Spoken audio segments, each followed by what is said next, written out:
So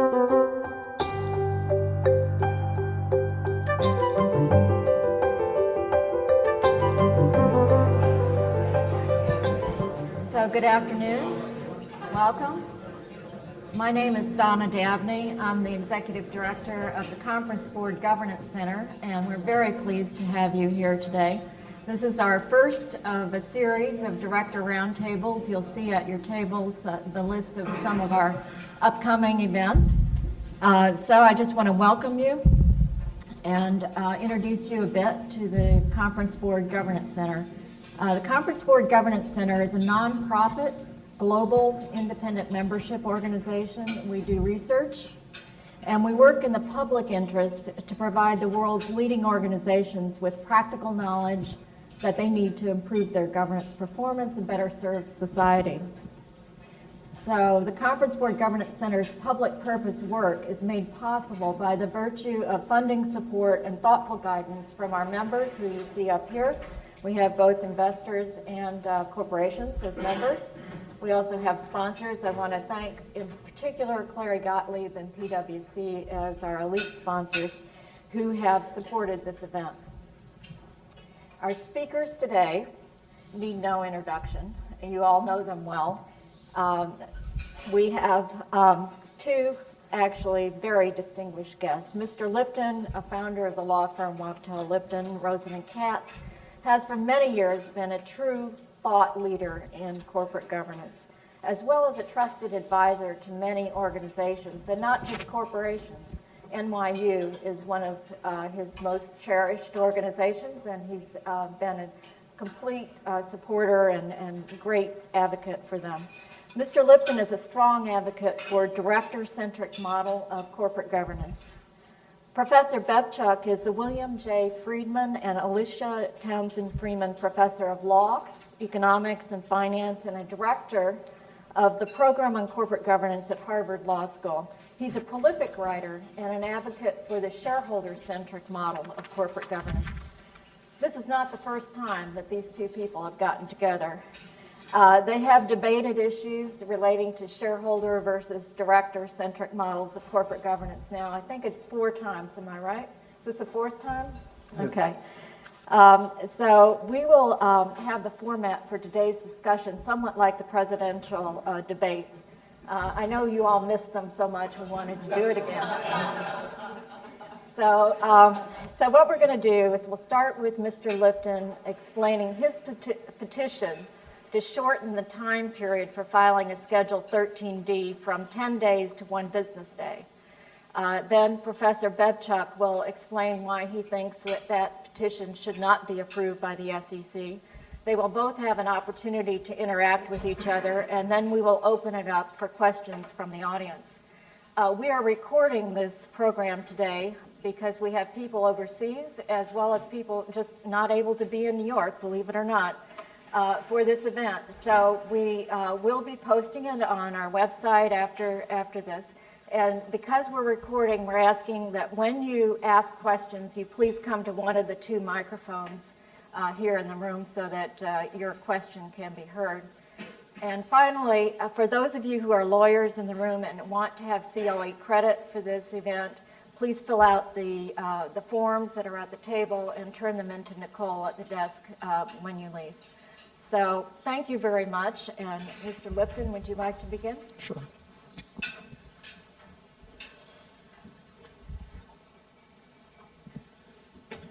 Thank you, Donna, and it's good to be here with you.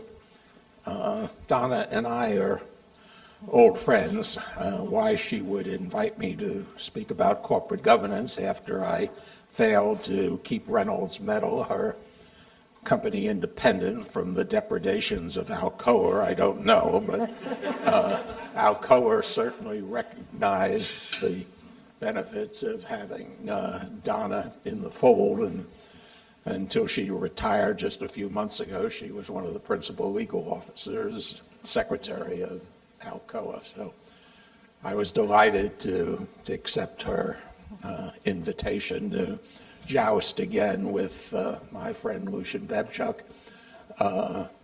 I think the last time we jousted publicly, it was under the auspices of one of those directors' magazines.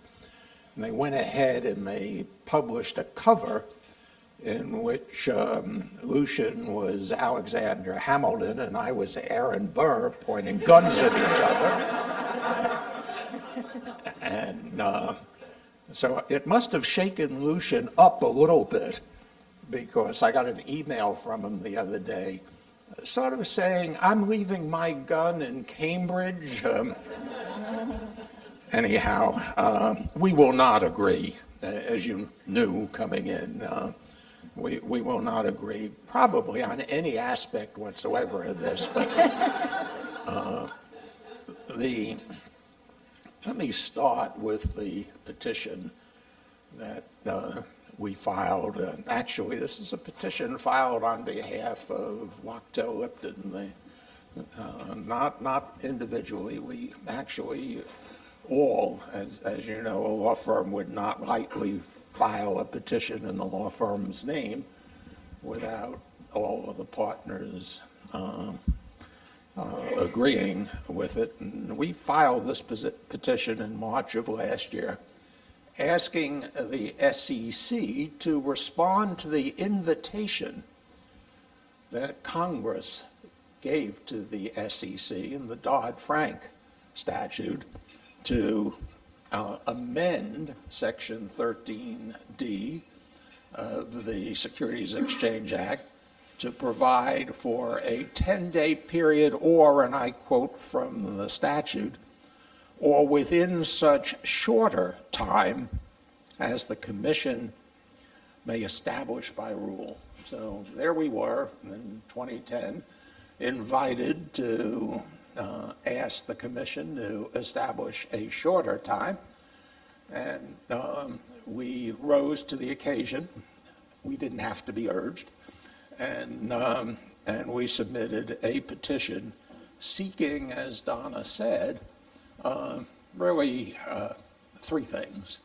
One, we couldn't change the threshold from 5%. We would have liked to, but we could not change the threshold by commission rule. That would have to be by statute. So, but we did ask the Commission to change the time period from 10 days to 1 day, and to also provide a 2-day hiatus with respect to further purchases of shares following the 1-day notice.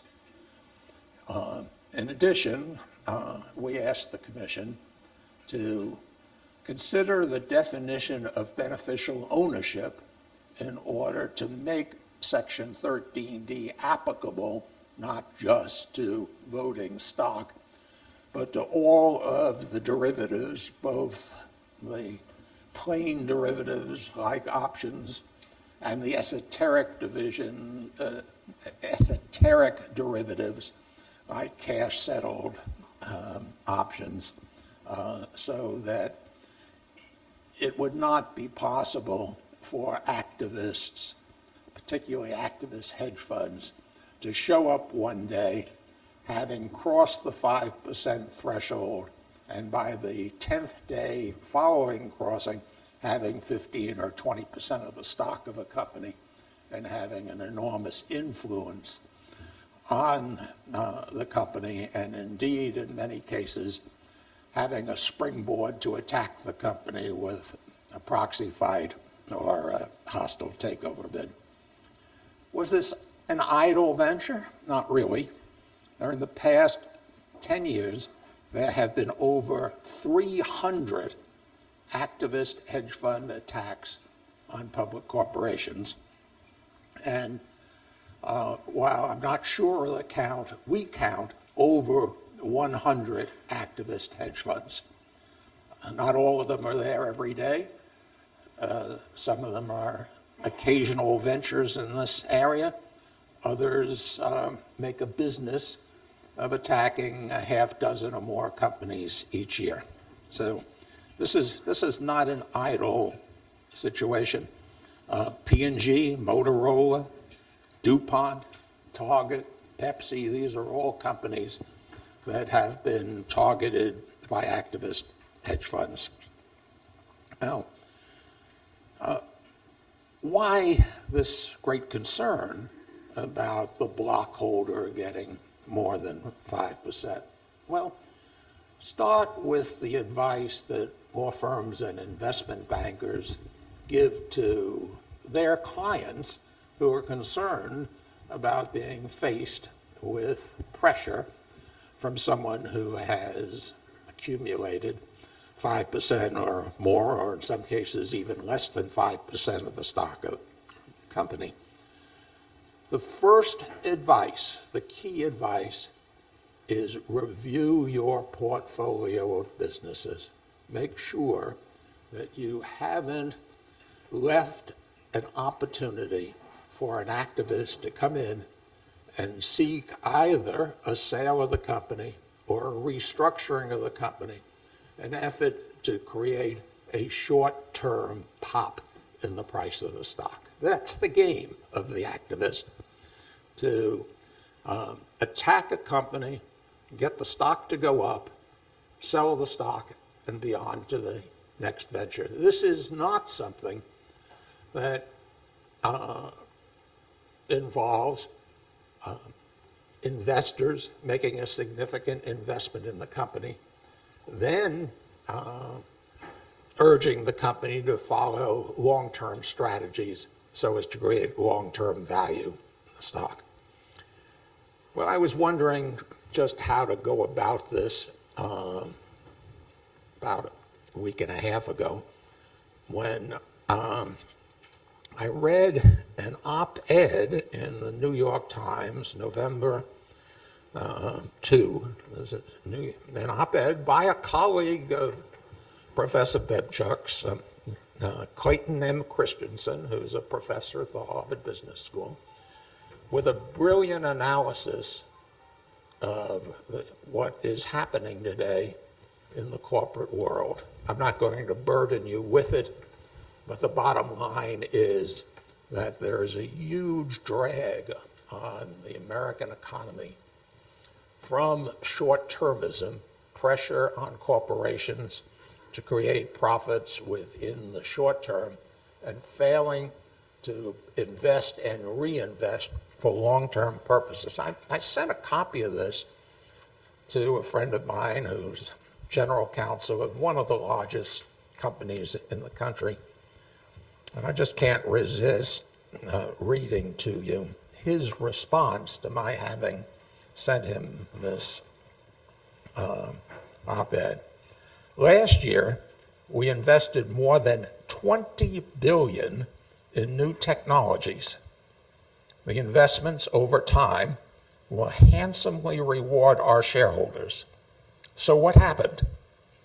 ISS recommended against us on Say on Pay. Many of our institutional investors followed, and our stock price has lagged peers. We could have foregone these long-term investments and simply repurchased shares and seen the stock take off. But we did the right thing for the future of the business and for our successors. We need to find a way to get back to a system that values and rewards long-term investment, stability, and predictability. It is the foundation of our economy. With that as background, let's take a look at Section 13D. As I mentioned, our petition seeks a one-day notice period and a two-day hiatus before the investor, the blockholder who crosses the 5% threshold. And it also seeks this change in the definition of beneficial ownership. Now, Professor Bebchuk and others who have opposed our petition raise issues with respect to the legislative history of the Williams Act, what was the intention so I'm sure you'll hear from him. It is, I think, crystal clear, in the words of Senator Williams himself, that the purpose was not to encourage people to accumulate blocks of stock. The sole and only purpose of Section 13D is to alert the market to accumulations of stock.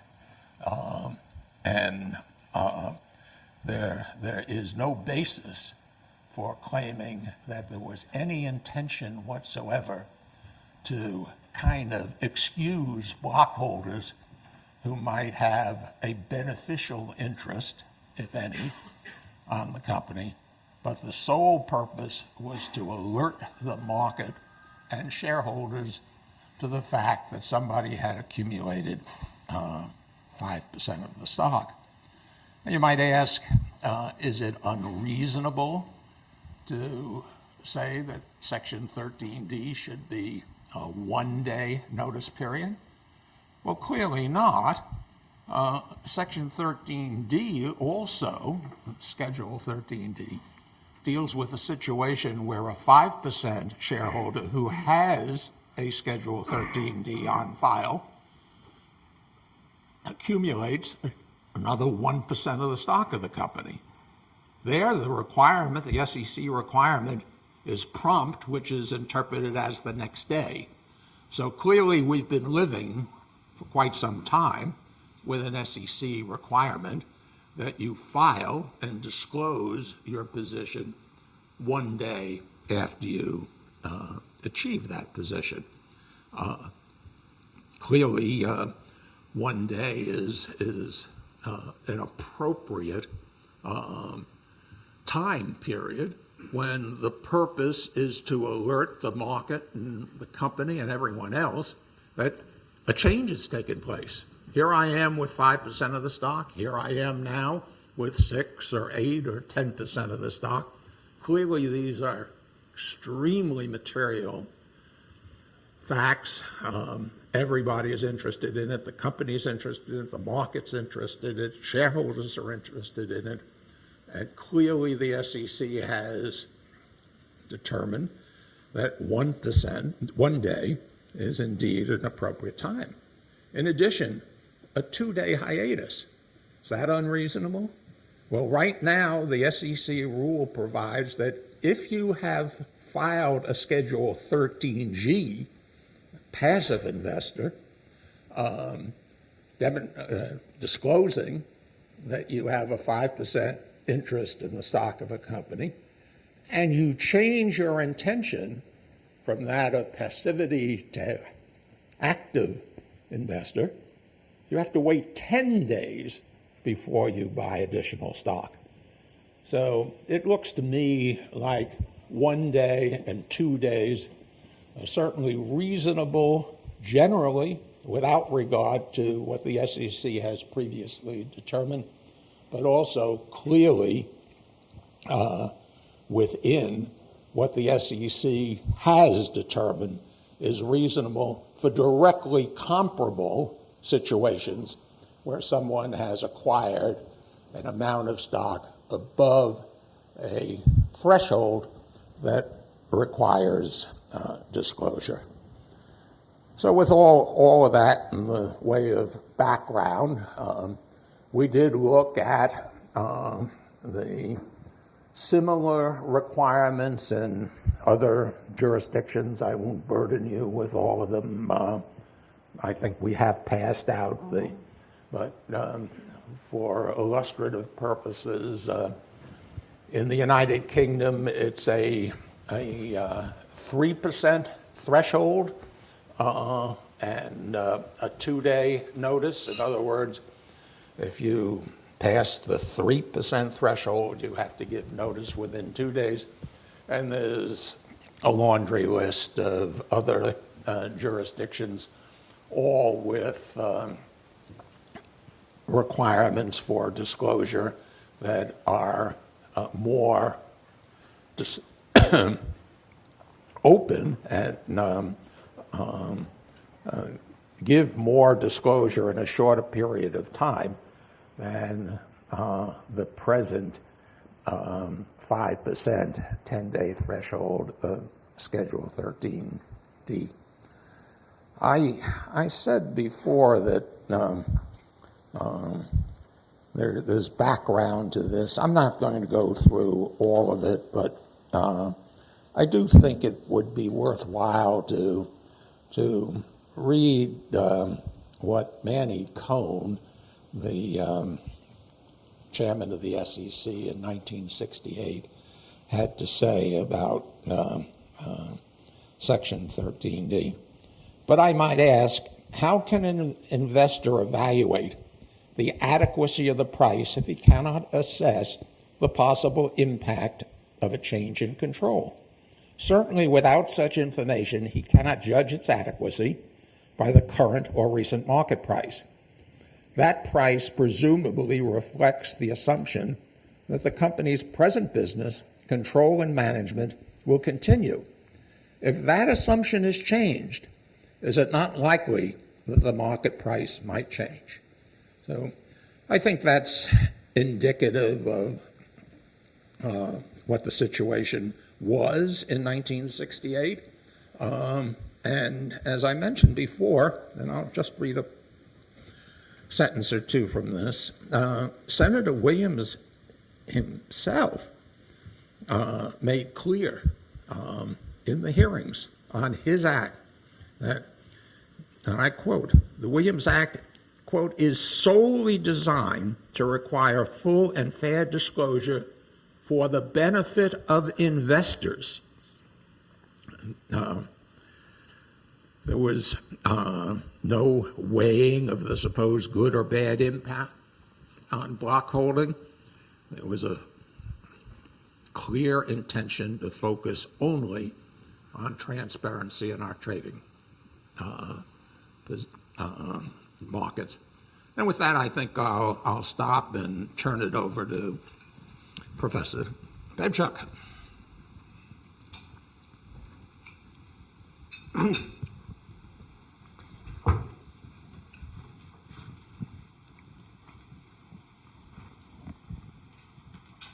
Yeah, thanks to the conference board for inviting Marty and me to debate this issue here. Thanks for Marty for his kind words on debating with me. I did leave my gun up in Cambridge, and I do have kind of academic slides, so I'm probably making the mistake that Obama made in the first debate. But with that, let me show you those few slides. So my topic is the same, the title I have is the same as the title of the Marty Lipton slide that was circulated, whether this is about market protection or corporate entrenchment. What I'll say is developed more fully in a paper that was circulated that Rob Jackson, who is here with us today, and myself wrote, and an empirical study that several researchers and myself are now completing about pre-disclosure stock accumulations. Now, the first point I want I would like us to stress is that this is a policy question, and we need to make a policy analysis. So if you read the petition, a lot of it is written as if what, and also the Marty Lipton article that was circulated, there are a lot of suggestions that what is requested is sort of a quote-unquote technical change that is kind of obvious and needed for an effective implementation of the Williams Act. Now, if you look at the legislative history, it's clear that Congress explicitly considered having tighter arrangements. They considered prohibiting any pre-disclosure accumulations beyond 5%. They explicitly considered a 7-day period, but then they made the choice of a 10-day limit. And Senator Williams kind of stated that they made a careful effort. They took extreme care to avoid tipping the scales in either direction. Now, I'm personally open to considering striking a different balance now. This was then, now is now. and I'm open to kind of analyzing things and maybe concluding that the arrangement going forward is a different one. But this is only if we make a careful policy analysis beforehand of the benefits and the costs and the best design. So we cannot just say, well, 1 day seems to me more reasonable than 10 days and so forth, and to say that this is needed to effectively implement the Williams Act because of modernization, which I'll come to shortly.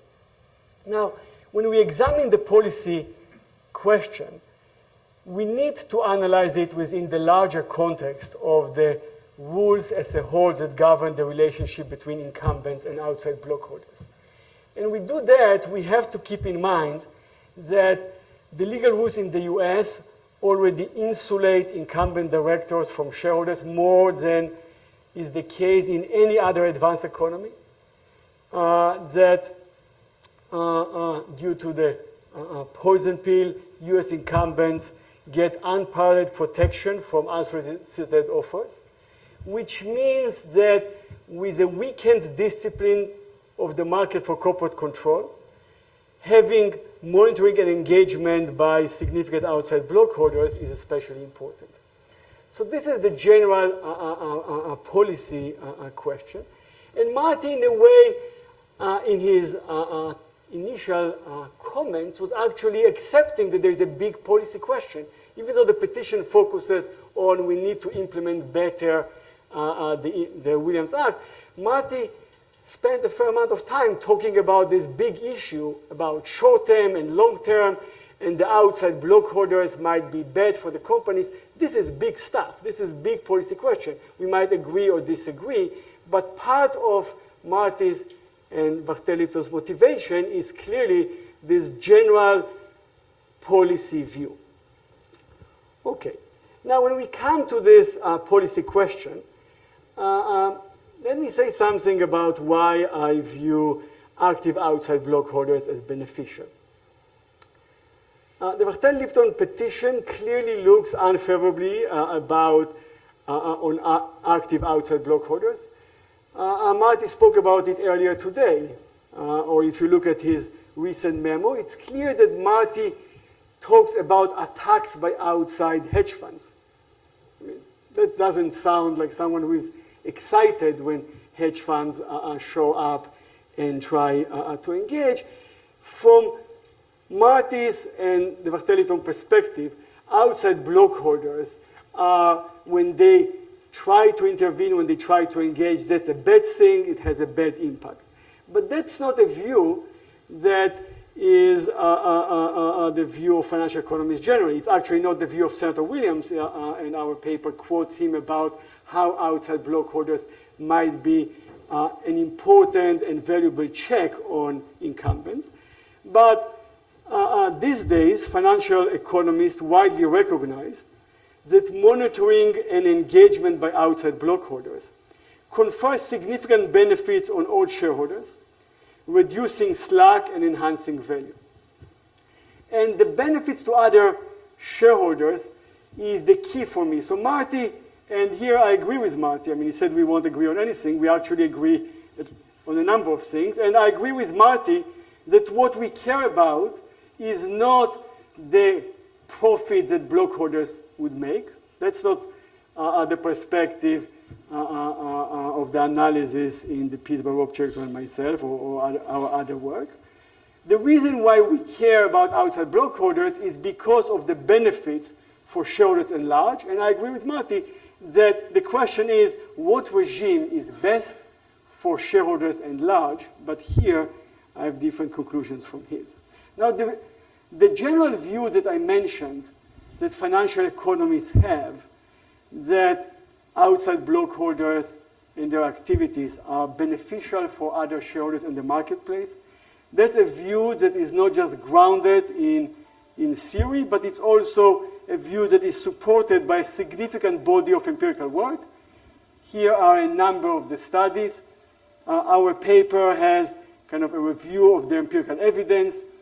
If you look at the response, the Marty Lipton response to our article, you see that they have some nitpicking about one piece or two, but they do not present any other empirical studies, and they generally cannot kind of dispute that the evidence that we have is by and large supportive of the view that outside block holders are beneficial. The next policy dimension we should keep in mind is that tightening the rules is something that would involve cost. Maybe they would be worth bearing, but there are significant costs, and there are two types of costs. One is that you might reduce returns and to outside block holders, and that's important not because of the profits to outside block holders, but that might lower their incentives to engage in activities that are beneficial for the marketplace. And furthermore, and importantly, I think, is that the rules that are proposed are ones that would facilitate the ability of incumbents to place a cap on the ownership of active outside block holders that they disfavor by adopting a poison pill at a low threshold of 10 or 15%. Okay. Now, the petition talks about kind of one key argument that it makes is that we need to modernize because there have been changes in trading patterns and technologies, and as a result, there has been an increase in pre-disclosure accumulations, and we need to modernize the legal rules. Now, as we stress in our paper, the petition makes this argument on the basis of 5 anecdotes that it refers to repeatedly in the petition. The slides that were circulated now have 8 anecdotes, but 2 of them are from other countries. So what I think is needed, and it's not difficult to get, is kind of a systematic examination of the universe of certain defilings to see whether this claim about the time trend and the massive increase in kind of pre-disclosure accumulation is indeed there. We felt that that's something that the Marty Lipton petition should have done before filing the petition, because the universe of certain defilings is something that is there. There are available data sets, and one can just check what the facts are. But the Marty Lipton response to our paper said, look, this is a lot of work. We don't want to slow things down. This would take years. So the 4 researchers that I mentioned, including myself, we actually did it, and we are completing the study right now. So, so those 4 little academics, did this, and what we find, we study the universe of all certain defilings during the 94 to 2007 period, and and the data does not provide us with evidence that the size of pre-disclosure accumulations has increased during this period. We know we don't have the data, or we didn't study your data about the 80s, but there is a paper by Holderness and Sheehan from 85 that looks at data from the 80s and shows, kind of documents many situations with pre-disclosure accumulations over the 5% thresholds. Now, this doesn't mean that there might not be cases in which things like this happen, and it doesn't mean that there might not be some imperfections that would be worthwhile addressing, but whatever imperfections there are ones that we have lived with for a long time. So the modernization argument that is made by the Marty Lipton petition is unwarranted. We don't really have kind of a new problem that emerged in recent years and calls for kind of urgent and immediate fix.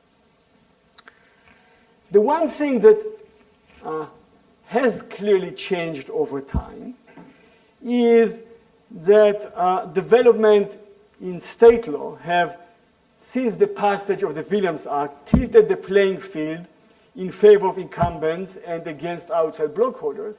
And this is something that public officials that look at issues here should very much keep in mind.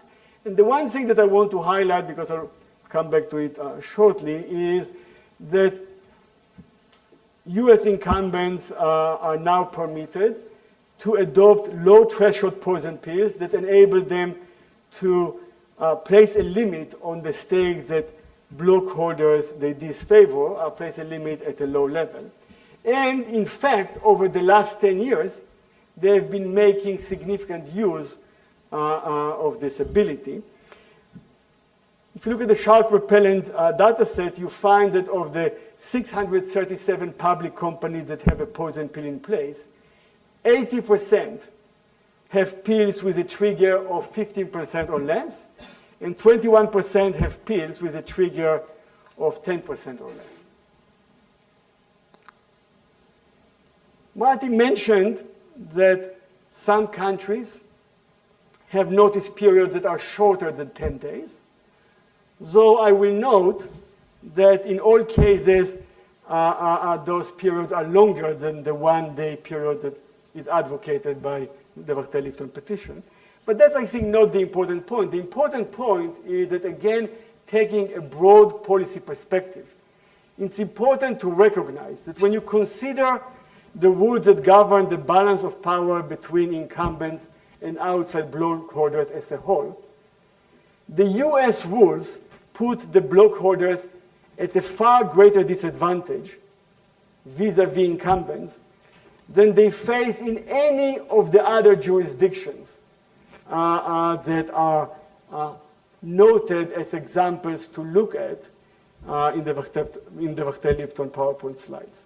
So if anything, to me, a comparative analysis should lead public officials to be concerned that the legal rules in the US are overall too tough, not too lax toward outside blockholders.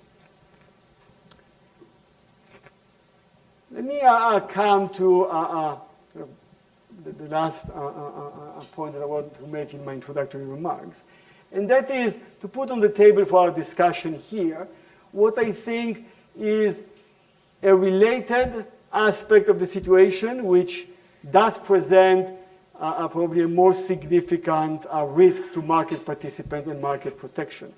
So what the petition suggests it's trying to do, it's trying to protect the interest of market participants in selling at good prices to blockholders that seek to get a significant stake.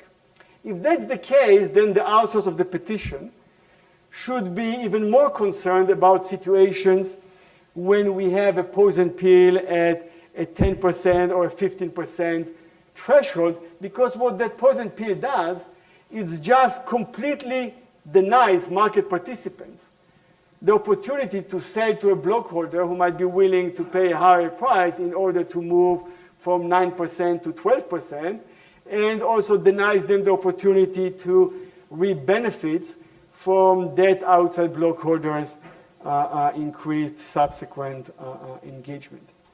No other advanced economy, including the many that are listed in the Marty Lipton slides, allows incumbents to cap outside blockholder ownership at such low levels.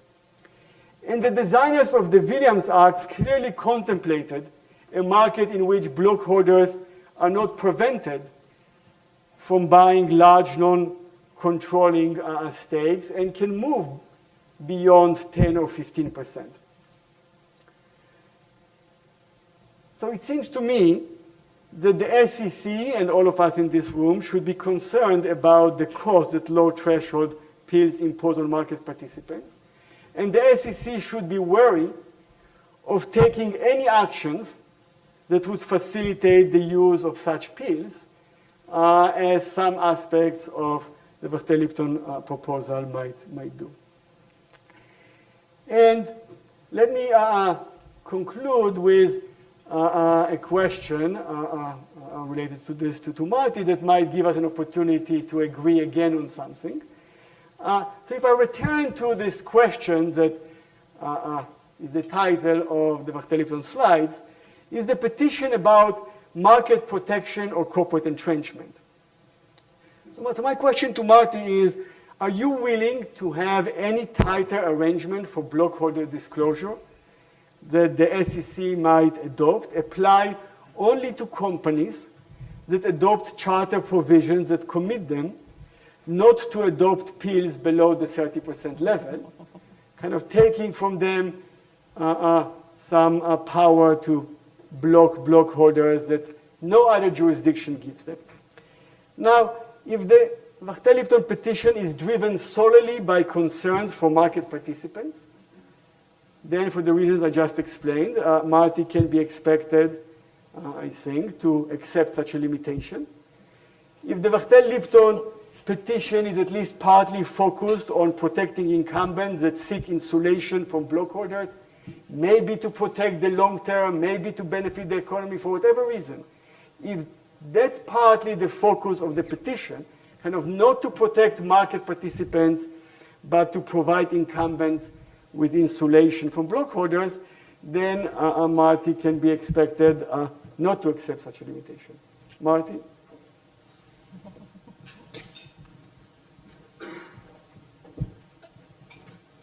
I guess, Lucian, I have a question for you. Sure.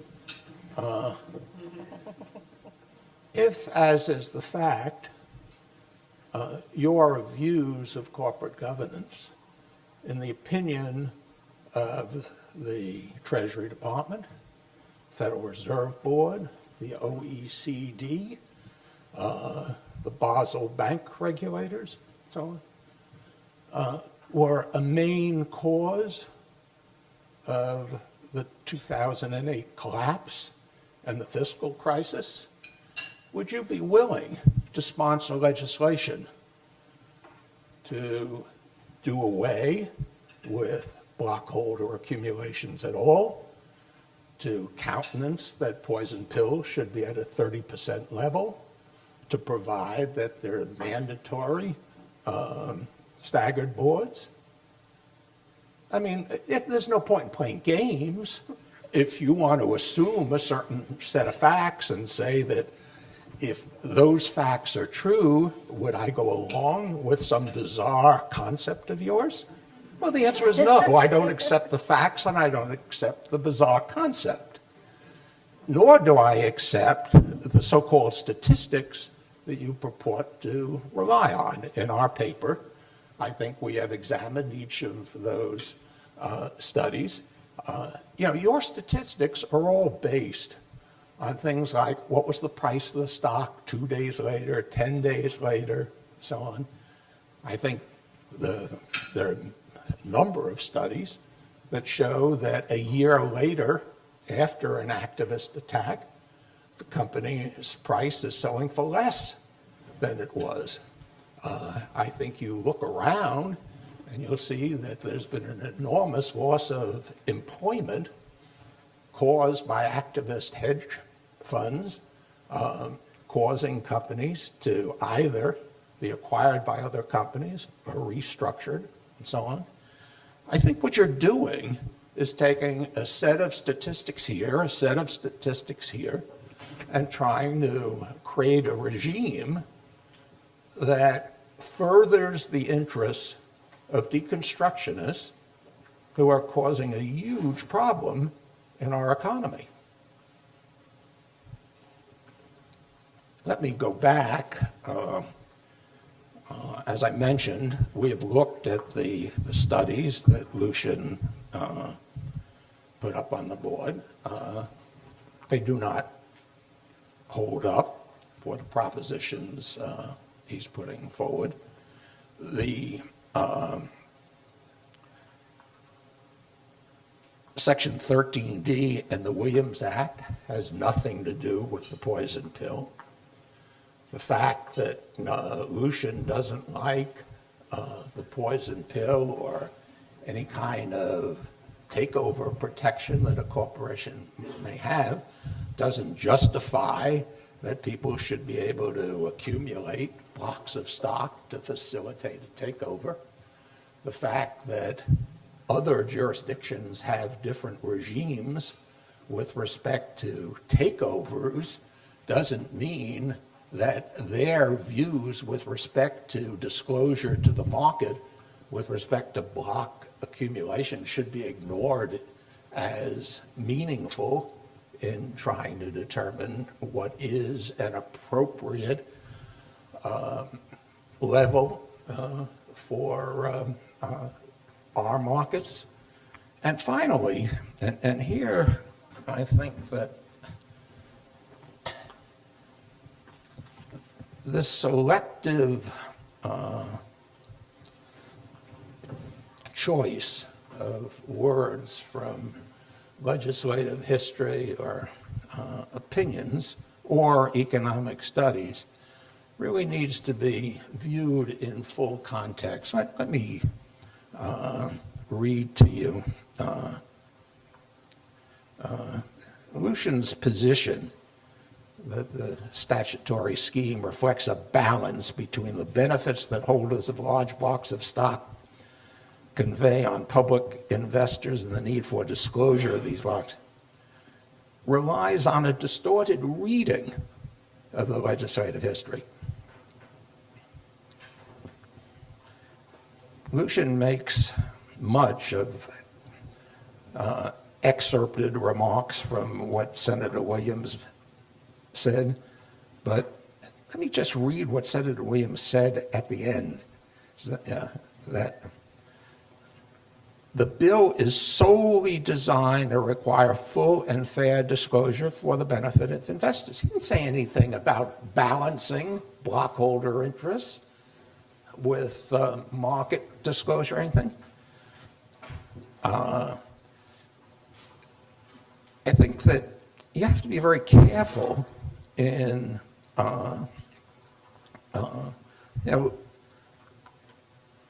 weighing the kind of presentation that Professor Bebchuk just made, saying that these studies show. You have to look at those studies. You have to look at what Senator Williams had to say and where he, in dealing with the question of the accumulation of blocks of an issuer's stock, expressly said that it was a small price to pay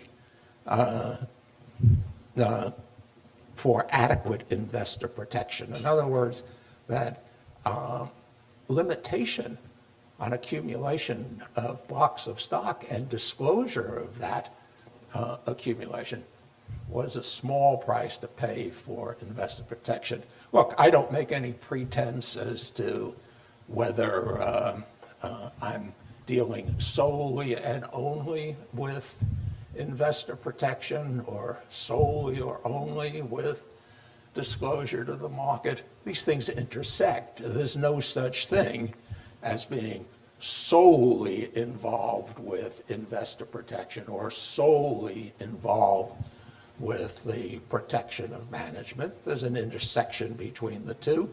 And in fact, the disclosure of 5% blocks, prompt disclosure of 5% blocks, does indeed enable a company to take action to prevent it being the subject of a hostile tender offer, if that's the objective, although in most cases that's not the objective here. And the incidence of hostile tender offers is less and less each year. It's not necessary anymore to make hostile tender offers because the 80-90% shareholdings by institutional investors who are responsive to activist shareholders put sufficient pressure on management for them to adopt short-term business strategies to the detriment of long-term investment and to the detriment of the economy of the country.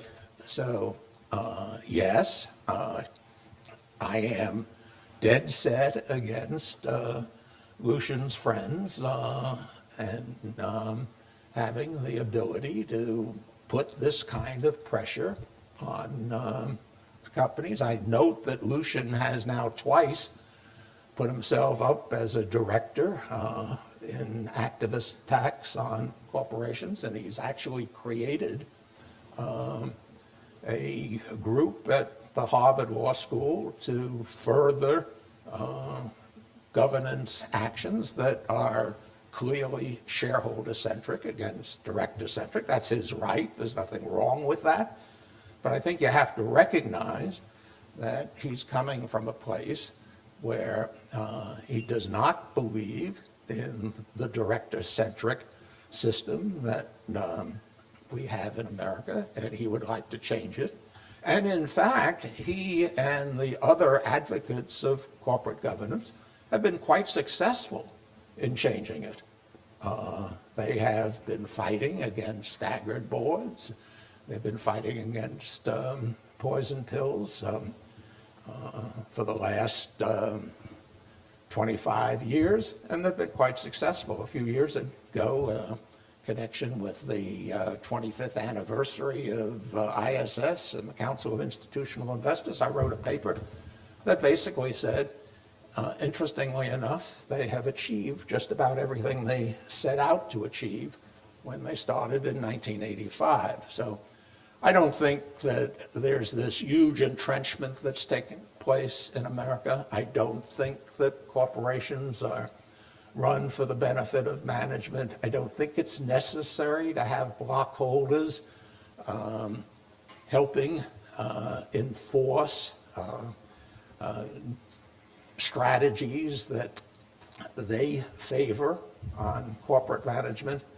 I think that there is, in fact, a very serious issue with respect to this. And I don't think that the statistics that these various studies show in any way support the proposition that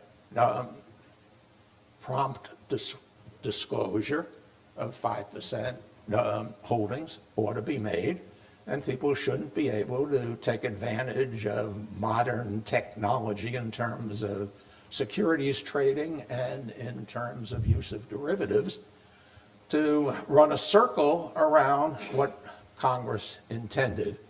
Now, I think the last part of this is clear that you can go back to Senator Williams, and I'm happy to go back to him. I think he totally supports our position. But note that just 2010, Congress, in the Dodd-Frank Act, invited the SEC to change the rule to shorten the period. They didn't say change the period, they said shorten the period. With that, I'll turn it back to Lucian.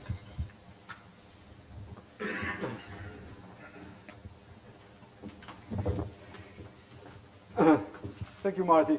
So a quick word about Senator Williams, and then we can move to the current days. So Williams talked about careful balancing, and I agree, he didn't talk about careful balancing of the interests of the blockholders. He was talking about considerations that are all relevant for the shareholders. So he was saying, on the one hand, we want to provide disclosure because there are some benefits. On the other hand, we have to balance the interests of the shareholders in the marketplace in having outside blockholders that can serve as a check on management. So, and the quotes can be found in our paper. And what Congress said more recently, he gave the SEC the authority to do something. And what we are meeting here today is to examine whether the SEC, as it does in general with the exercise of authority, whether it makes sense for the SEC to use this power from a policy perspective to move in a certain direction. To answer Marty's question, and then I hope you will also answer mine, if it turns out, if he says, if it turns out that there is evidence that shows that the best way to provide benefits for shareholders is just to provide absolute entrenchment? I would say sure. I mean, for me, accountability is not kind of a fundamental end in itself. It's more an instrument, as we basically have in the economic system. It's an instrument that we have good conceptual reasons and empirical evidence that shows it's good for providing, for producing results. Now, Marty said, if you had evidence in that direction, what is interesting is that actually the evidence that we have, and there is a large body of empirical evidence by financial economists over the last 10, 15 years, shows that in general, entrenchment is associated with worse outcome for shareholders. So staggered boards and other such governance provisions are associated with lower value and with worse outcome for shareholders. That's why institutional investors vote with such huge majorities in favor of dismantling or repealing classified boards and moving in a direction that provides more accountability. So the evidence that we have is points in a different direction than the one that Marty assumed in his hypothetical. And Marty said, look, and if you look at the Marty Lipton article, and each of you should read it and form a judgment for yourself. They say, look, in this study, there is a subset of the cases where there wasn't a benefit, and here is, as fantastic lawyers that they are, they find things to do some nitpicking about the studies. But if you look at the overall picture that emerges from the empirical evidence that we have, it does suggest that entrenchment is associated with bad outcomes and lower value for shareholders. And the evidence does tell us that engagement by outside shareholders is beneficial for firms and the marketplace, which is consistent with the view of financial economists that accountability is good for incentives. Now, Marty said, look, why does it matter that we have low threshold poison pills? This is something separate for the Williams Act. I think that the SEC or any public official, when they look at the market they are regulating, it's important. I mean, it's something that they must do, kind of take into account the various rules that are at work there. And the presence of those poison pills is an important aspect that shapes the behavior of players. And that's also this new development, which I think is the most important thing that has happened, that has changed from the 90s to more recently, is you might wonder, why wasn't there, those anecdotes existed also in the 90s or the 80s, why wasn't there such a push for changing the rules then? I think that a change of the rules right now is going to be much more consequential in terms of insulating incumbents because of this freedom to place a poison pill that would not just enable shareholders to get a higher price, but would just block any further transactions and any further accumulation. Lastly, I think that this discussion, and I hope you find it interesting, I think what it clearly demonstrates, and I think this is a clear that Marty and I would agree on that what we have here is a fundamental policy disagreement. This is not kind of a technical fix of the certainty rules, because much of the discussion or many of the arguments that Marty is making, he comes back to his fear about outside blockholders being bad for the long-term prosperity of this country, and maybe there is an alternative view that those outside blockholders are actually beneficial. And so this is a fundamental debate, and therefore the SEC, if that's right, then it would be a mistake for the SEC to think about this within the narrow box of 1 day versus 3 days, when the arguments are this different worldview about whether accountability for incumbents is beneficial or not. And then a last comment on this, why I do not subscribe to Marty's view about kind of the long-term argument. So, and I hope that the conference board will one day host a debate on this more general question of whether outside blockholders are good for long-term performance. And that's something actually that I'm working on these days. But I would just note that, again, here Marty does not have any evidence to back this claim. I mean, he has a strong intuition.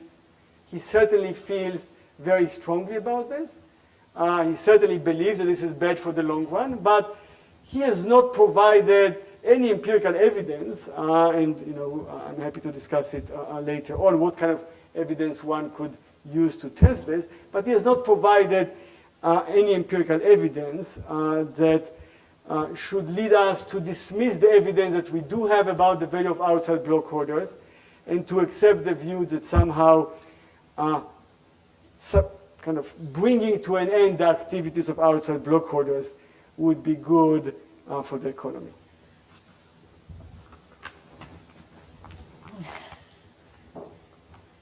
Well, when I first proposed this topic for debate, the advice I got from my board was that you picked a very narrow legal issue.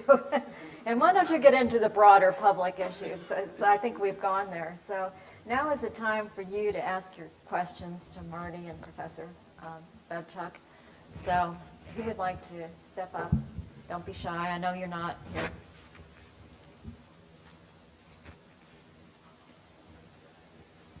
Please.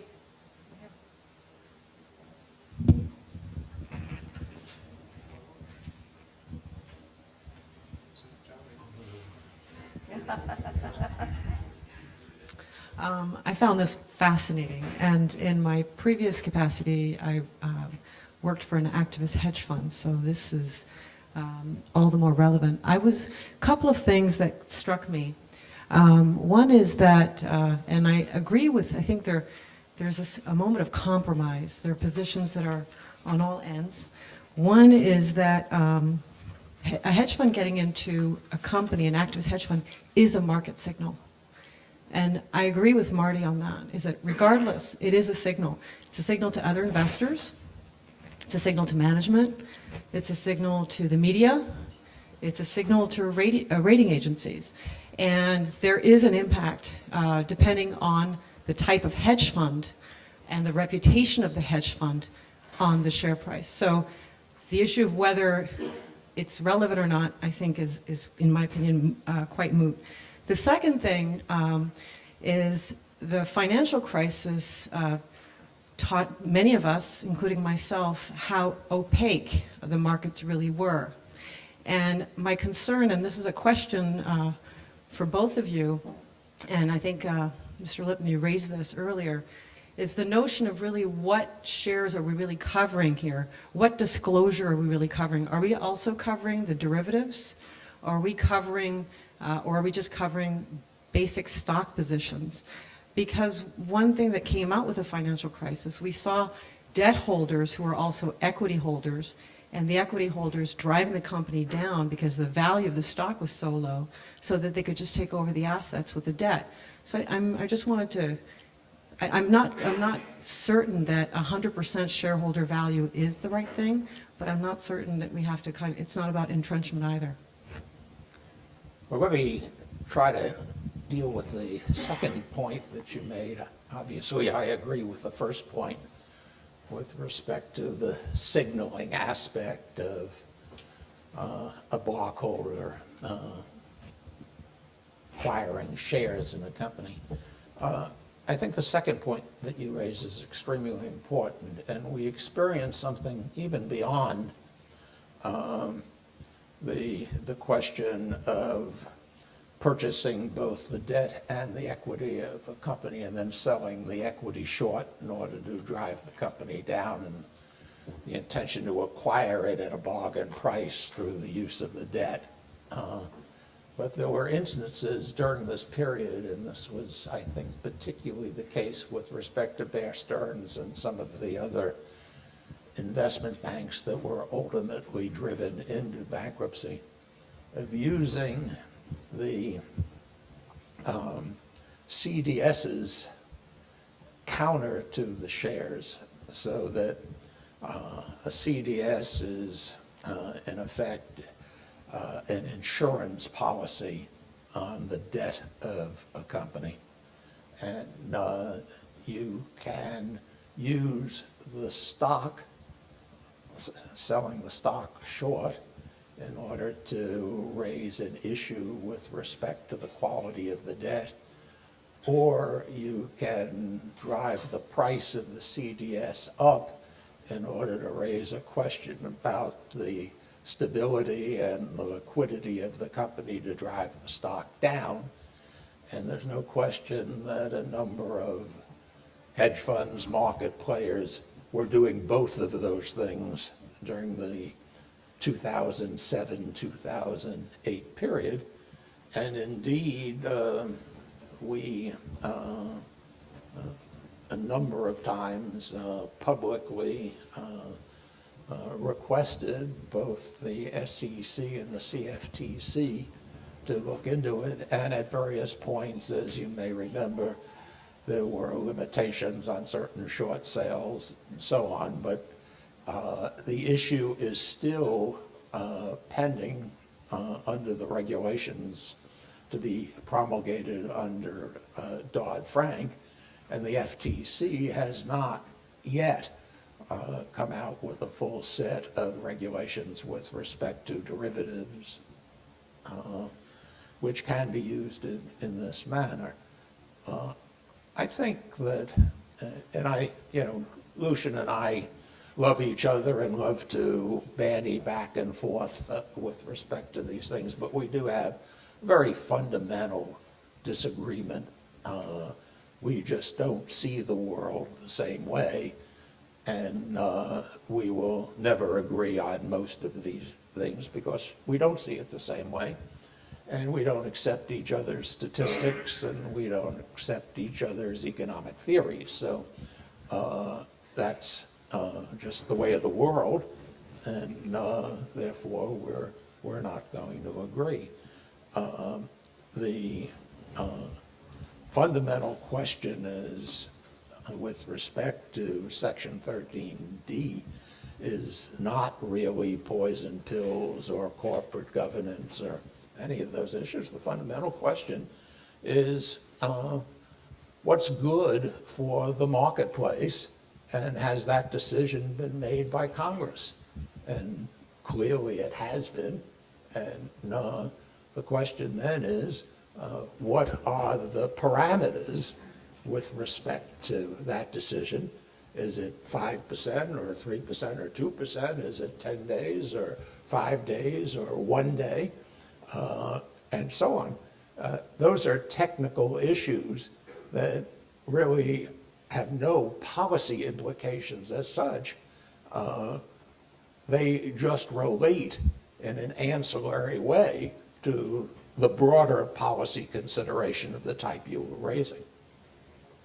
Two quick reactions. So one, Marty, when you were saying that we don't accept each other's statistics, I think what happens is that you don't accept my empirical evidence, but you don't come up with any empirical evidence. So basically, I've never seen I saw in the article disputing our studies, but there is no coming up with kind of countervailing empirical evidence. Similarly, in the debate we had on Stargate boards, we had a number of studies, and you said, look, those are not conclusive, and our sense and experience is that Stargate boards are good. So you are fighting the empirical evidence not with alternative empirical evidence, but with basically kind of dismissing or unwilling to accept the evidence that we have.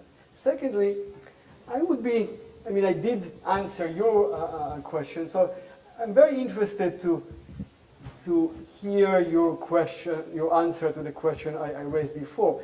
From what you said, it seems to me that it's part of the regime you have in mind, is that we'll have a tighter certainty rule, and that incumbents will kind of fully maintain their ability and freedom to use those tighter rules to come with 10% appeals and to cap ownership at that level. And the reason why I am kind of concerned about this is that no other country in the world, and you were suggesting to us to look at the examples of other countries, no other country in the world has something that is even close to that. In your original conception of the poison pill was intended to block outside hostile offers. The original pill had a Rubicon of 30% because that's the threshold of control. It was 20%. The original pill was 20%. But now all the pills or 80% of the pills that we have in the marketplace are being used for a different purpose, related purpose perhaps, but a different purpose of not just blocking a hostile transaction, but making sure that an outside blockholder that for one reason or another is not favored by the incumbents is kept at a low level.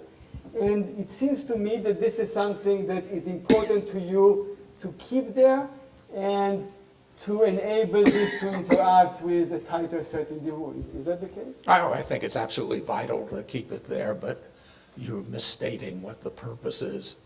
The purpose is to prevent a corporate raider from taking advantage of the situation. Altogether, Lucian, there have been about 5 significant public companies that have remained independent in the face of a high premium all cash takeover bid.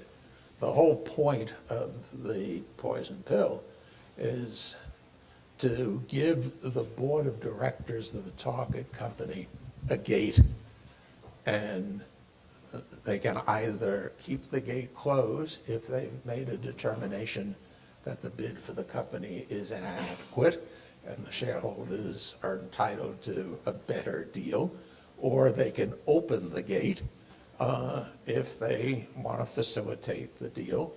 And to the contrary, if the bidder thinks that its bid is an appropriate bid and will be supported by the shareholders, the bidder can commence a proxy fight, as a number of them have, and either as a result of the proxy fight, the pill is removed, or the shareholders end up not changing the board of directors, affirming the judgment of the board of directors that the bid is an inadequate bid and that the company should not accept the bid.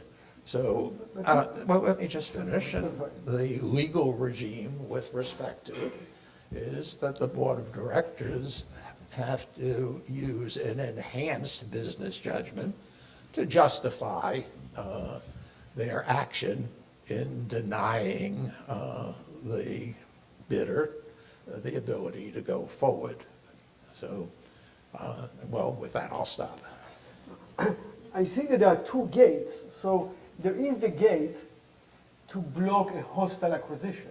And this is the original pills and what you focused on. But if we focus on a situation in which somebody comes in, they want to buy 12%, they are not interested in making an offer for control, but they might do a proxy fight, they might engage, they might call for other shareholders, they might do this or that, they might try to bring about a change.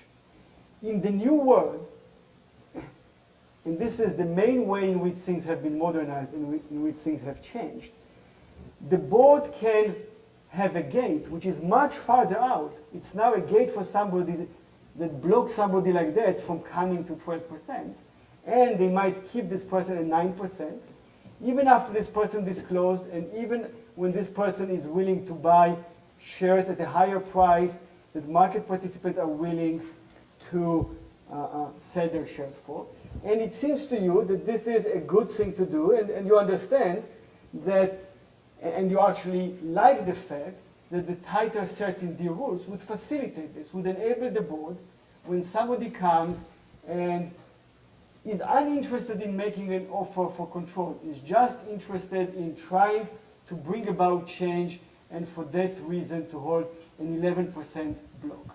And you would like to facilitate, for those long-term benefits, you would like to facilitate blocking or capping this blockholder at the 10%, right?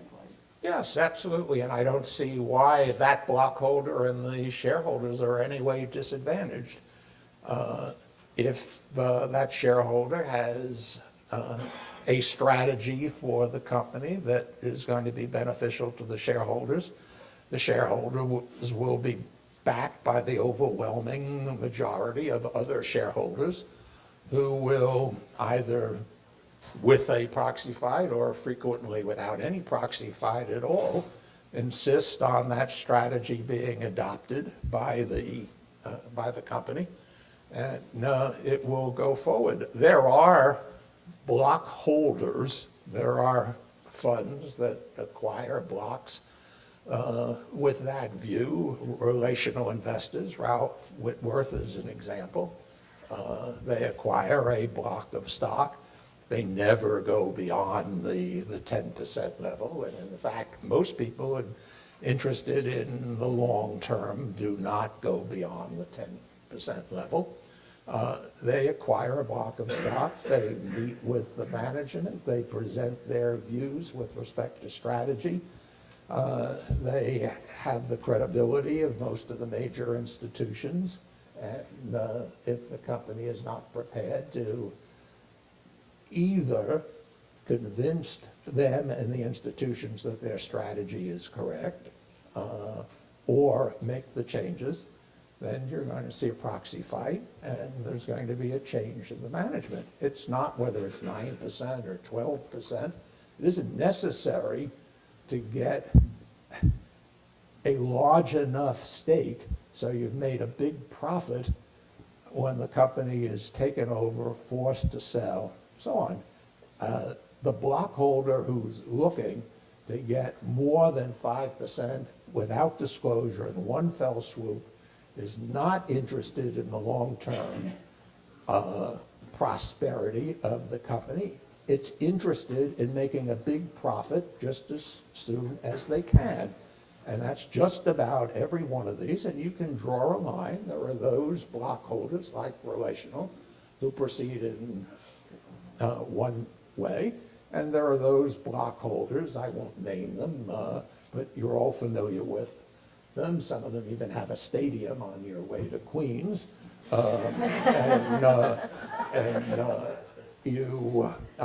You end up with an immediate request to sell the company, to restructure the company, to pay a huge dividend, whatever it is. So what you're trying to do is facilitate people taking advantage of both the company and the other shareholders by arguing for, and it's perfectly legitimate for people to take a significant interest in a company. They don't have to surprise the company. They don't have to go over 10% before anybody knows what they're doing. They will have the ability to influence the management of the company, and they can do that with communication to the institutional shareholders, other shareholders, and either they're backed by the shareholders or they're not backed by the shareholders. But there's no reason to give them a free pass to benefit themselves at the expense of the company and all the other shareholders, and maybe at the expense of the economy as a whole. So two quick questions. So one is, it doesn't bother you at all that no other country enables incumbents to block outside blockholders, to cap them at the 10%. Before, you were telling us, look, there are 11 countries that have shorter notice requirements. We should be looking at other countries to learn from their experience. So doesn't it shake your confidence even a little bit that no other country, no other advanced economy has rules that even come close to capping ownership at such low levels? And secondly, are you telling us that if somebody buys 9% and they want to go to 11%, and there are some people who are willing to sell to them, but for whatever reason, they are disliked by the incumbents, they have either to stay with the 9% or to run a proxy fight to replace the board, so that's the only way for them to go from 9% to 11%? What's wrong with that? So let's, Let me tell you what does bother me about other countries. What does bother me is that we are in a worldwide competition with state corporatism as practiced throughout much of the world. And unless we wake up to the fact that shareholder referenda is not the way to manage American companies, we will continue to our industry and our business will continue to decline in the competition from state corporatism. That's what does bother me. let me just get one more question in here. We're kind of running out of time, and I know you guys can go on for the rest of the afternoon, so go ahead. I'm Max Carpel from Kleinberg, Kaplan, Wolf & Cohen. One thing that I haven't heard anybody mention is that Section 16 already helps prevent short swing profits, so that's already in place. And then the cap, which seems somewhat artificial, wouldn't, the cap seems to be superfluous with Section 16 in place, and reduces the incentives for investors to do the work that it takes them to make a proposal in the first place. Well, Section 16 is a 6-month period, and you're right, most corporate raiders, activists, hedge funds stay below the 10% because they don't want to get involved with Section 16. But I don't think that the fact that there's a 10% cap in Section 16, when I say cap, I should say threshold, that's not a cap. It's at that point, Section 16B actually bites, and the 16B disclosures have to be made.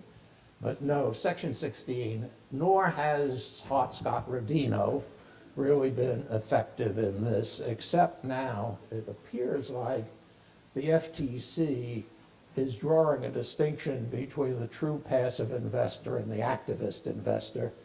And if an activist crosses the 68 million threshold, they're going to go after the activist, and they're not going to accept, this is the Cracker Barrel case, they're not going to accept a hedge fund buying more than 68 million of the stock, and then 2 days later filing a